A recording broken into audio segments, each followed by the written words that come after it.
Assalamualaikum warahmatullahi wabarakatuh. Bismillahirrahmanirrahim. Alhamdulillahi rabbil alamin. Wal 'aqibatu lil muttaqin wala udwana illa 'alal zalimin. Allahumma arinal haqqan haqqan warzuqna ittiba'ah wa arinal batilan batila warzuqna ijtinabah. Qala rabbi israh li sadri wa yassir li amri wahlul 'uqdatam min lisani yafqahu qawli, amma ba'du. Ila hadratil mukarramin, para hadirin wal hadirat, khususnya jemaah salat subuh yang semuanya kami muliakan, fa insyaallah dimuliakan oleh Allah Subhanahu wa taala. Alhamdulillah, pada pagi hari ini kita bisa berkumpul bermujalasah di majlis yang insyaallah penuh hikmah dan barakah. Semoga dengan wasilah berkumpulnya kita di majlis ini, kelak berkumpul dengan kekasih Allah, dengan makhluk pilihan Allah, yaitu baginda Nabi besar Muhammad sallallahu alaihi wasallam. Hadirin hadirat rahimakumullah, perlu diketahui Allah selalu memerintahkan kepada umatnya, menuntut kepada umatnya bukan hanya salat, bukan hanya puasa, bukan hanya zakat. Ada perintah Allah yang perlu kita laksanakan, yang perlu kita lakukan, yaitu diabadikan dalam Al-Quran tentang keadilan. Allah berfirman, Innallaha ya'muru bil adli wal ihsan wa ita'i dzil qurba wa yanha 'anil fahsya'i wal munkari wal baghi. Ayat ini, kata Ibnu Mas'ud, ayat terlengkap dalam Al-Quran. Satu ayat mengandung 3 perintah dan mengandung 3 larangan. Perintah yang pertama, sesungguhnya Allah memerintahkan bil adli, dengan sifat yang adil, dengan cara yang adil. Kata Imam Al-Qusairi, Allah memerintahkan adil itu terhadap 3 hal. Pertama, memerintahkan adil terhadap Allah Subhanahu wa taala. Yang kedua, Allah memerintahkan adil kepada diri sendiri. Yang ketiga, memerintahkan adil kepada sesama makhluk Allah Subhanahu wa taala. Yang dimaksud pemerintah adil kepada Allah, mengedepankan sesuatu yang bisa memperoleh ridhanya Allah Subhanahu wa taala. Ketika kita melaksanakan perintah Allah, maka dengan hati yang ikhlas hanya mengharap ridhanya Allah Subhanahu wa taala. Satu contoh, kita berkumpul di majlis ini tidak ada tujuan kecuali mengharap ridhonya Allah Subhanahu wa taala. Itulah menunjukkan sifat adil kepada Allah Subhanahu wa taala dan menjalankan segala apa yang telah diperintahkan, menjauhi segala apa yang dilarangnya. Yang kedua, adil kepada diri sendiri, yaitu menghindari dari sesuatu yang bisa membahayakan diri sendiri. Dan yang membuatnya, yang ketiga, bersifat adil kepada sesama, yaitu selalu memberi nasihat, selalu mempunyai sifat rasa kasih sayang kepada sesama. Dengan 3 sifat itulah, fa insyaallah Allah akan menyediakan tempat, yaitu kenikmatan yang diberikan Allah Subhanahu wa taala, yang tidak pernah diberikan kepada orang yang lain kecuali orang yang mempunyai sifat adil, dalam arti orang yang bertakwa kepada Allah Subhanahu wa taala. Dan ada 3 golongan lagi yang dikatakan, disabdakan oleh Rasulullah sallallahu alaihi wasallam akan menjadi calon surganya Allah Subhanahu wa taala. Di antara dari 3 golongan, du sultanin muqtasidun mutasaddiqun mutaraffiqun, yaitu seseorang penguasa, seorang pemimpin, seorang pemerintah yang menjalankan hukum keadilan serta kepemerintahan yang adil, yang mempunyai sifat rasa kasih sayang kepada rakyat jelata, mempunyai sifat kasih sayang kepada fakir miskin, melindungi rakyatnya, mempermudah rakyatnya. Itulah pemimpin yang menjadi calon penduduk surganya Allah Subhanahu wa taala, seperti yang dijalankan oleh seorang Khalifatur Rasyidin, yaitu Umar bin Khattab. Yang mana Umar bin Khattab itu pemimpin yang sangat adil menegakkan hukum, walaupun itu terjadi menimpa kepada keluarganya sendiri. Suatu saat ada seorang perempuan menggendong bayi datang kepada Umar bin Khattab. Ia mengadu kepada Umar bin Khattab, "Wahai Amirul Mukminin, saya ini membawa bayi cucumu, membawa cucumu." Sedangkan Umar bin Khattab tidak pernah menikahkan anak. Maka pernah anak Umar bin Khattab itu melakukan suatu perzinahan sehingga membuahkan seorang anak. Apa yang terjadi? Maka ia dipukul, dihukum oleh Umar bin Khattab, mati di tangan Sayyidina Umar bin Khattab. Jadi menegakkan hukum terjadi, walaupun itu terjadi pada keluarganya, tetap ditegakkan yang namanya hukum keadilan. Itulah pemimpin yang menjadi calon surganya Allah Subhanahu wa taala. Semoga pemimpin kita mulai di tingkat bawah sampai ke atas ada yang mempunyai sifat keadilan, mempunyai rasa belas kasihan kepada rakyat fakir miskin, selalu menjaga. Pemimpin yang adil adalah pemimpin yang siap menderita demi kebahagiaan rakyatnya. Pemimpin yang selalu melindungi rakyatnya, itulah pemimpin yang sangat dibanggakan oleh baginda Rasulullah sallallahu alaihi wasallam. Perintah yang kedua oleh Allah Subhanahu wa taala adalah bersifat baik, melakukan satu kebajikan sekalipun kepada orang yang tidak pernah berbuat baik kepada kita. Jadi berbuat baik itu bukan hanya kepada orang baik yang telah berbuat baik pada kita, kepada siapapun walaupun orang yang tidak pernah berbuat baik, kita diperintahkan oleh Allah untuk berbuat baik. Yang pernah dicontohkan oleh baginda Rasulullah sallallahu alaihi wasallam, Rasulullah yang mana hidupnya baginda Rasulullah selalu penuh dengan duka. Di satu saat di mana pada tahun kematian orang yang sangat dicinta oleh Rasulullah, yaitu Siti Khadijah, sekaligus paman Rasulullah yang selalu melindungi Rasulullah dari gangguan orang-orang kafir, yaitu Abu Thalib, beliau wafat ketika dua orang sangat terpengaruh di kalangan kaum Quraisy meninggal dunia. Maka dengan terang-terangan orang kafir Quraisy menyakiti Rasulullah sallallahu alaihi wasallam. Kemudian Rasulullah datang ke negeri Taif. Di situ tempat kelahiran ibunda Rasulullah sallallahu alaihi wasallam. Rasulullah mencari dukungan, Rasulullah mencari pendukung di sana, mencari perlindungan ke negeri Taif. Apa yang terjadi? Rasulullah mendatangi tokoh-tokoh Taif. Mereka semua menolak Rasulullah sallallahu alaihi wasallam. Bukan hanya menolak Rasulullah, Rasulullah diusir dari negeri Taif.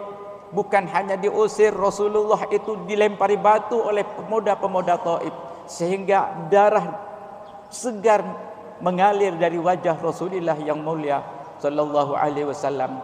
Dalam kondisi itu, malaikat Jibril datang menghampiri Rasulullah membawa dua malaikat pemikul gunung. Kemudian malaikat Jibril menawarkan kepada Rasulullah, "Ya Rasulullah, izinkan kami untuk membalas perbuatan orang yang telah menyakitimu." Saya membawa dua malaikat tukang pikul gunung untuk dibalasnya. Gunung Uhud akan diangkat, dilemparkan kepada orang yang menyakiti Rasulullah.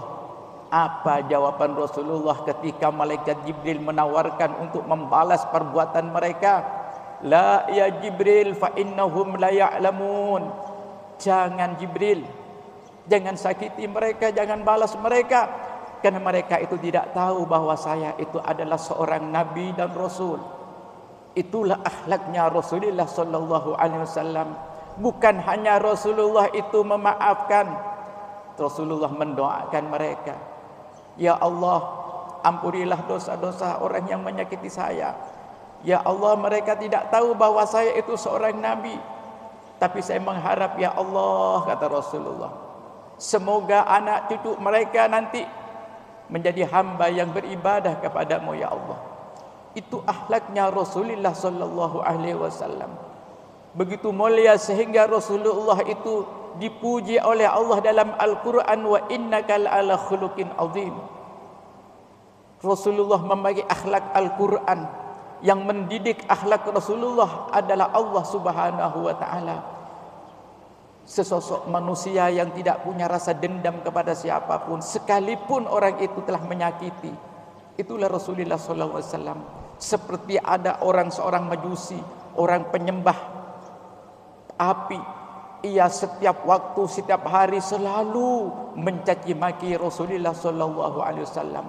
Sehingga ada salah satu sahabat datang kepada Rasulullah mengkasih tahu, ya Rasulullah, di tempat keramaian ada seorang perempuan tua buta lagi, ia selalu mencaci maki engkau wahai Rasulullah. Kemudian Rasulullah mendengar ada orang yang mencaci maki Rasulullah, apakah Rasulullah benci kepada mereka? Tidak, Rasulullah itu jauh dari sifat kebencian kepada siapapun, sekalipun pada orang yang menyakiti. Kecuali Rasulullah itu apabila itu berbahasa yang menghina Allah, menghina agama, tidak ada satupun sahabat yang berani melihat wajah Rasulullah dengan kemarahan Rasulullah ketika mencaci maki Allah. Tapi kalau pada dirinya Rasulullah, tidak pernah Rasulullah itu merasa kebencian. Ketika mendengar dari sahabat itu ada seseorang perempuan selalu mencaci maki Rasulullah, Rasulullah didatangi oleh Rasulullah. Ternyata betul perempuan itu buta, tua. Maka dengan Rasulullah, dengan rasa kasihan Rasulullah, selalu disuapi oleh Rasulullah, disuapi bubur oleh Rasulullah. Di waktu Rasulullah menyuapi bubur, maka orang yang tua itu dalam kondisi mencaci maki Rasulullah sallallahu alaihi wasallam. Di kemudian hari Rasulullah meminta kepada Sayyidina Abu Bakar untuk menggantikan menyuapi bubur kepada orang tua yang mencaci maki Rasulullah itu. Dan ia sedang mencaci maki Rasulullah. Kemudian orang tua itu merasa orang yang menyuapi di hari itu bukan orang yang setiap hari menyuapi. Sehingga bertanya, engkau ini bukan orang yang selalu menyuapi saya, mungkin orang lain. Apa jawaban ia? Saya bukan orang yang pernah menyuapi kamu.